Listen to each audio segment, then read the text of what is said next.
So Sasha and Naomi walked out of Raw on May the 16th, and then WWE promptly released a statement telling everybody in the world that they walked out. And Vince fed lines to Corey Graves saying how despicable their acts were. They left the company. So just a quick highlight of what happened, courtesy of Cage Side Seats. Naomi was set to win the planned six-pack challenge to determine Bianca Belair's challenger at next month's Hell in a Cell. There are different reports on whether she was set to pin Sasha to finish the match. Then it says some reports also suggest Banks would have been set up as SmackDown Women's, would have been set up as a challenger to SmackDown Women's Champion Ronda Rousey, and that both tag champs would have put over the single title holders at the pay-per-view. They both lost. Banks and Naomi objected to some or all elements of the plan, wanting instead to set up an angle where they would face Nikki ASH or Doudrop for the tag belts at Hell in a Cell. They raised those issues with Vince, and at one point the plan was to start the whole program with Nikki and Doudrop. Then sometime before Raw, a producer informed Sasha and Naomi they were going back to the original six-pack challenge plan. Champs then went to John Laurinaitis, told them they were leaving, and left their titles on his desk. Pair's frustration apparently isn't new. Insiders sources say Sasha and Naomi feel they made the most of being put together for WrestleMania and aren't happy with the reward for doing so is to have to wrestle each other and go off to put over other talents, leaving them in the same situation they were in before they teamed up. It seems to have become a standoff between the talents and McMahon. What's not clear is whether Vince indicated he changed last night's plans in his meeting with them or reneged on promises made over the past several weeks or months. Corey Graves made comments about them being unprofessional, and they were fed to him by Vince, who was in Gorilla that night. And then WWE said that Banks and Naomi weren't comfortable wrestling two of their opponents, trying to say they were unsafe, and that didn't happen at all. And it's a lie. Yes, exactly. But you're a liar. And that's pretty much what happened on Monday night. And then on SmackDown on Friday night, they officially announced that Naomi and Sasha have been suspended indefinitely from WWE and have pulled all of their merch out of the WWE shop. That is where we are. Who's up? So let me kind of pivot from there, and then we'll pass it to Eric.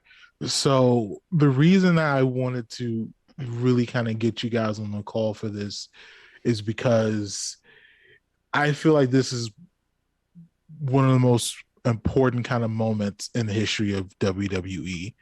And not only that, just professional wrestling and what it means for the future of what the business is and what it can be and things that it should not be. And I think one of the best tweets from someone who at the Horror Hottie, her tweet was, I don't follow wrestling, and she spelled wrestling the right way. I don't follow wrestling, but two black women walked out their job. I know there's a reason for it. So team them. So the thing is, man, like we're really at a stalemate, not just with wrestling, but just society overall. Like we really come to a pass for where the last, 5-ish years to where you have these subjugated people who they're clamoring for. I mean, it's, to be honest, it's not even equality. Like we need more to be equal. Like we want to talk about, women's rights, and then black women's rights, they got to jump ahead a couple of levels, man. Like it ain't no equal about it. So you have this one group that we're trying to champion, we're trying to protect. And for this podcast, we always are going to be championing, black wrestlers, but specifically black women wrestlers. Mm-hmm. And so I think for this moment, and then for this to happen in this way, and then the public reaction, the public kind of comments from the Entertainment Federation, to kind of throw them under the bus, it's really indicative of the toxic kind of culture that corporate America and then professional wrestling can actually bring. But then also from the outsider's perspective of, I kind of understand that things can be, make-believe, things can be just storylines. And I know Eric's going to talk a little bit about that, his thoughts of that. But from my perspective, and I think a lot of people's perspective, who you're trying to build a new generation of fan base up, like your daughters, trying to build them up into, wrestling fans. And then this next young generation of even people who are like in their 20s, who are just now seeing these beautiful women be, excel Yeah. in the art form. And now they're like, well, they just threw two cool ass people under the bus. Regardless if it's real or not, the public perception is kind of different. And so I think a lot of eyes are watching this. I think for a lot of Black wrestling fans and Black women wrestling fans, I think this is going to be a moment that they'll never forget, whether it kind of turns to being a work or not.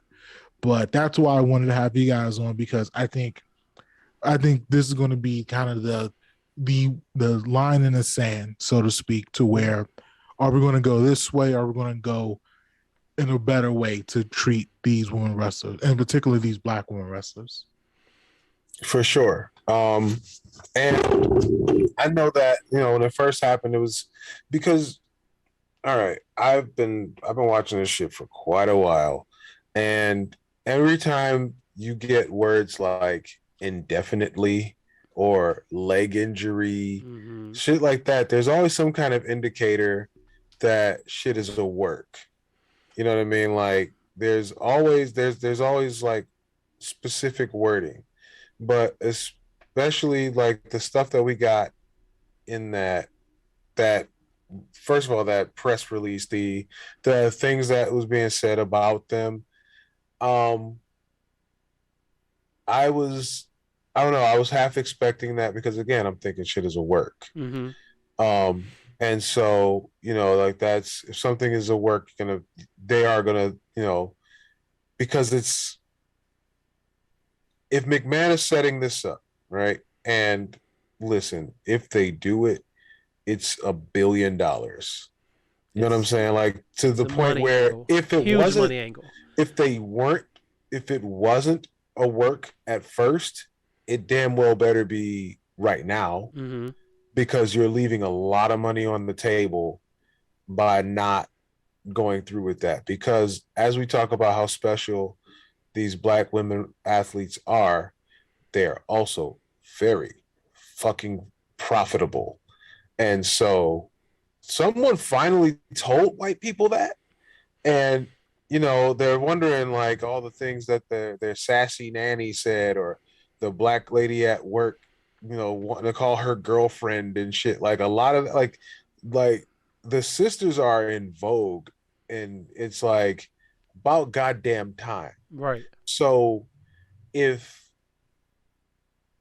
you're more greedy for money than you are racist, then you're going to work this money angle. I also want to say that the initial thing that set them off, I don't think was racist at all, because they always fuck up. You know what I'm saying? Like they always fuck up money angles.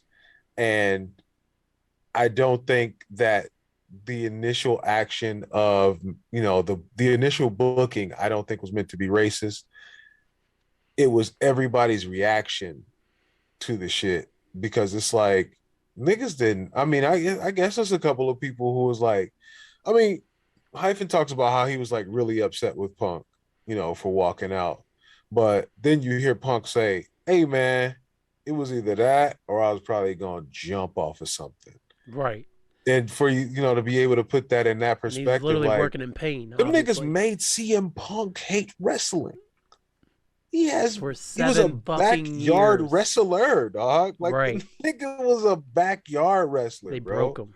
Do you know what you gotta do to kill somebody's love for professional wrestling? If you were a backyard wrestler, dog, you had to like completely exercise that shit and kill it. Yeah. So, like I said, hopefully this whole thing, there are people who are reassuring us that this is indeed a shoot, that, and there's just no way, because we also looking at the evidence of them taking down their merch. Excuse me, nigga. It's dead people's merch on that fucking website. Ain't Yes. no way Vince McMahon is going to not make, especially right now. Like, imagine all the people who just want to buy Sasha Banks shirts right now, and then they can't. So it's just kind of, a marketing strategy. So It let just me makes sense. so It's let what me makes ask you sense. Go ahead. so let me ask you this, because there's some things I'm kind of identifying. And the night that this all happened, you were, super adamant that this is all a work, Mm-hmm. and this is all just like the long game. A part of me and a part of me wanted to talk to you about it because have you entertained the idea that it is not? Have you, I like, have. so what do you feel about that? Because let me kind of actually ask that a little bit more thoroughly. So I know you said initially your initial reaction was that you didn't perceive it to be, kind of racist. It's just dumb. And I think in a very best case scenario, I would say yes, but we've kind of seen that what, microaggressions, we've seen, the idea of when a black person speaks up, it's perceived to be more aggressive. Black people are supposed to be more appreciative of the scraps. Mm-hmm. They're supposed to be more appreciative that they can wrestle and lose in a shitty kind of storyline than to not be in a job. Right. So from your perspective, what if this is, racism? What if this is microaggressions? What if this is we really fucked ourselves because we got rid of kind of the two, other than Roman Reigns, and I guess you can make an argument two of some of the most popular Listen, wrestlers that are brother, kind of Sasha going down. Banks is over like Rover, man. If she shows up anywhere, she's if you're just trying if you're trying to suss where Sasha Banks ranks, she's always going to be tip top, belt or not. Just to kind of Okay, help out with that.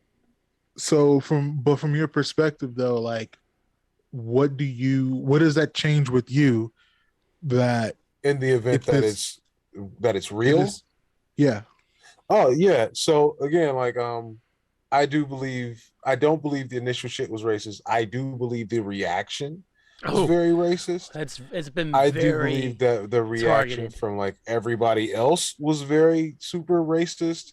A lot of people only got their opinion about it because it's two black women who stood up for themselves. Of Mm-hmm. course, that's Mm-hmm. there. However, my where I flip flop is whether or not it's a work, simply because they're doing shit that they've never done. When it's real, they try to act like nothing ever happened Which is normally. what really made the Punk angle really hard for me because obviously Punk, the rumors were Punk took his ball and went home, and then like Mm-hmm. there was nothing about Punk on TV. So for months on end, I'm watching Raw every Monday, hoping to hear that music hit, and I And they never fucking got don't. it. They don't give you shit. They was like, Right, "Hey man, that nigga gone, dog." right. Anyway, yeah. So to that same effect, they're doing a lot of stuff that they would do if it was a work. In the event that shit was a knee jerk reaction, and for them, like they dig in their heels or they double down or whatever, then I'm not fucking with WWE no more, bro. Because it's just like, wow. Even if I'll even offer that they can right the ship and just make it work, because it's actually really easy to do. It's hella easy. It's hella easy to go ahead and make this and take it and make it work the right way. If that was never your intention, that would be weird and obviously racist, because there's a ton of money to be made here.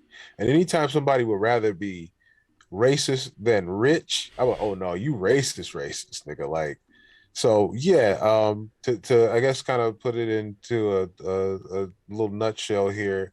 Um, if it wasn't a work, it needs to be a work. Yeah. If you don't want to make it a work, then I don't want to fuck with this, because I would like to see y'all take that and make that recovery and then make a shit ton of money and have profit, and obviously our girls, they profit, and become even bigger stars. Sasha Banks literally can show up on AEW right now and legitimize the entire organization. Even with Jade there, even with Thunder Rosa. Sorry, Thunder Rosa, you probably gonna lose that belt real soon. Mm-hmm. Because Sasha Banks, if she comes over there, She needs that gold, she's baby. entirely too valuable. Like I don't see them. I don't know. I think that when she spoke up, it probably made them kind of shit their pants because it's like, yo, she's normally so go with the flow. But when somebody's like, bro, you told me that you wanted me to take these belts, me and my homegirl to take these belts and then like take it to a new level or whatever, you say you put together two former world champions and make them into a super team, then you want to, they're like, dog, can we build this division though? So we have something to do. Yeah. We help to get two other people over at the same time easily because we'll do it.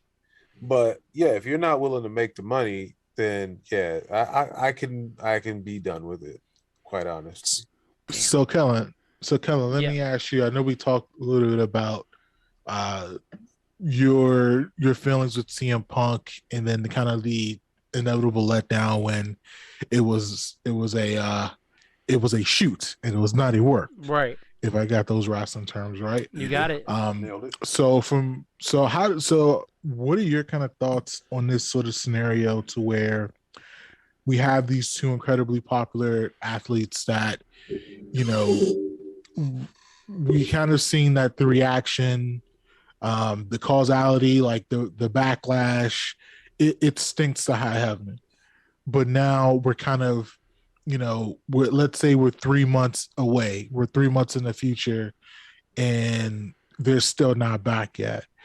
So what are you kind of thoughts on if this shit actually did really happen? Or has there ever been any kind of leaking to where they're actually, like the Fed is actually telling you storylines of how they were going to happen, and then wrestlers just bucking at them? Like, has this ever, like, any kind of thing like this happened before in the history of wrestling? Not to the degree of walking out, because when Punk walked out, that was literally because he had a concussion from Kane at the Royal Rumble the night before, and they gave him concussion test. He passed it, and they wanted him to wrestle on Raw, and he kept telling them, something's wrong, I'm sick, I can't wrestle, and all this. And then he ultimately said he left Cleveland. He's like, all right, I'm leaving. I'm not going out there. And so he walked out. So that was all in the rumors and everything. But then WWE didn't say anything, like I mentioned earlier. So that's the closest thing we have to this. But like Eric said, the weird thing is the statement, and the statement was just so anti-women. It's just crazy. And then for Vince to sit there and have Graves shit on Sasha and Naomi, and then for Cole last night on SmackDown to sit there and say they've been suspended indefinitely, and look at McAfee's face when he's doing this. And McAfee, I'm not trying to give him any credit as an actor, but McAfee looked like he was taking it very seriously. Kudos if he's selling it, but the uncomfortability about it all is what bothers me. Now, the thing about McAfee is that he's kind of like a stand-in for us. Yeah. The way he acts as he's like a total mark out there doing the thing. And so, because I mean, that's the whole reason he got the gig in the first place. And then he just happened to be so damn good at it that's why he still has the gig. Really good, yeah. So I was disappointed with the whole Punk thing at first, and then as soon as he finally got on Cole Cabana's podcast and said what happened, I was like, okay, I know what happened now. I fully back you on that. But the not knowing killed me. But now it's 7 years later. I'm older, wiser, and this whole thing just stinks of. It feels like a shoot to me. Like, I want to believe it's a work, and like Eric said, I feel like it can be turned into a work. But man, like for them to stand up for themselves, absolutely bravo. But then the reaction, I guarantee you, if it had been Charlotte and Ronda in a tag team and they went to Laurinaitis and put those belts on the table, we wouldn't have heard a peep out of them. Wouldn't have heard nothing. And it had been worked out quietly, and then you got them back on TV. I guarantee if it had been two male tag team partners. If RK Bro went to Vince and said, "Hey, we don't want to drop the belts to the Bloodline. Like you're going to like, what are we going to do after that? We have nothing if we drop these belts." And then left the belts on the table and they walked out. There's no way in hell Randy Orton's going to catch hell from a no. They probably will do a little pushback on Matt Riddle on Riddle. But there's no way Randy Orton catches any kind of statement, nothing like that. He's such a made guy. He is. So which Sasha should be. Exactly. I mean, at this point. And Sasha even had the whole gimmick when she came back from her mental health break and everything of her saying that she's spending Vince's money and everything. And she's like, since she's turned face, she's kind of come away from that. And previously, there was when her and Bayley dropped the belts to the Iconics at WrestleMania a few years back. Supposedly, everybody was saying that Sasha walked out then, and then Sasha wasn't on TV for months and months and months, and then finally she did her confidential whatever they did on the network, and she's like no, I literally like my mental health was just not in a good place, and I told them I had to go home and take some time, and there wasn't a word, and so either the rumors are wrong or whatever, but apparently Sasha was mad upset after that match, and then she left, and there was nothing. But now, for this to be such a hot button issue, and for WWE to be so quick about it, not to say they're not usually quick with when something breaks publicly that they don't say anything about it, but I mean, like they literally walked out of the arena, put the belts down, and then there's social media posts. They posted it on the show, and then of course they have Graves talking about how unprofessional it was. It feels like a direct attack on these two black women, and I hate WWE for it because we've seen Vince do some horrible shit to black wrestlers, people of color in WWE. We've seen it his entire tenure as the main guy over WWE, but this might be the absolute worst because this might be worse than having Triple H insinuate that Booker T's a thug and hit the button and all these things, and then have Triple H take Booker down after like one freaking pedigree or whatever it was at WrestleMania 19. Niggas be getting 15 pedigrees in a match, dog. Like right, and Booker gets one, and Booker's done. Loses the purple trunks, Triple H? Are you serious? Come on. Gross. Like it just feels like a blatant attack, and that's why I'm. As soon as I saw it, and I've realized that they had walked out, I was full support no matter what. But yeah, it just feels different, and I've read stuff about it. Could be their contracts coming up. It could be a negotiating employee. It could just be that they're taking time off to turn this into a story because they really were pissed off or whatever. But the bottom line is, man, like even if there was some kind of plan in place to they're going to walk out, we're going to make it a story. Like I just don't like the way that it all came off. Like they tried to bury him. Like they couldn't go on AEW. Like she couldn't have shown up as a Joker on Dynamite on Wednesday, and the roof would have freaking caved in, man. So I don't like it. I don't like it at all. But I fully support them. So this doesn't feel.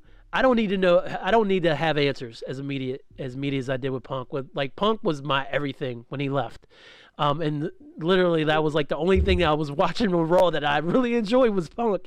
And he was like getting mid-card stories, and he was still doing, and like he had a funny haircut and everything, and that was my God. I was like what I was living for. And they were getting ready to do like Rock Cena too and everything. So I needed an answer, and it just didn't come. So that was where my frustration came from. But with this and in the speedy response and stuff, it just feels gross.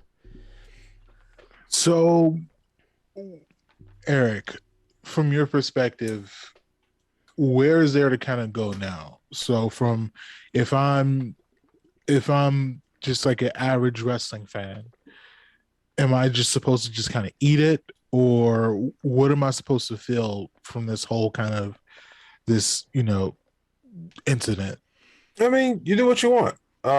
Short answer, but he don't care. He's Handsome Bane. No, I mean, no, seriously, like, you do what you want. I'm not calling for, like, the cancellation of anything just yet, because, again, I'm still, I have not. I'm still collecting data, and as of right now, if WWE wanted to like bury some shit, they would not mention it. If it was like really something that they was like trying to move past, that's really the way they normally do it. Or if they would, you know, you just fucking send the press release or whatever. We've come to terms with these two, blah blah blah. I don't unless something like that, like if nothing else comes from this, then yeah, how long we're supposed to wait for it, I don't know, but I wouldn't wait very long. It's a lot of money to be made right now if you're gonna do it. Um, and I don't. Yeah, I think if within the next couple of weeks or so, like the shit ain't like got on the on ramp, then I'll have my answer, and then I'll make my decision on whether or not I want to do whatever. But yeah, I think everybody, I mean, just fucking make up your own mind and just you know wait or don't. But um, what I will do personally is, like I said, I do it just like I have been doing. I'm not glued to Raw when I'm watching it. Like No. I check in and I turn my nose up or I sit up a little bit and I go on about my business. Um, I'm perfectly, like I said, perfectly capable of not watching the E. There's a lot of wrestling out here, There's bro. a Like lot of wrestling. there's a whole lot of fucking pro wrestling out here, dog. Like I ain't gonna be hurting for wrestling action.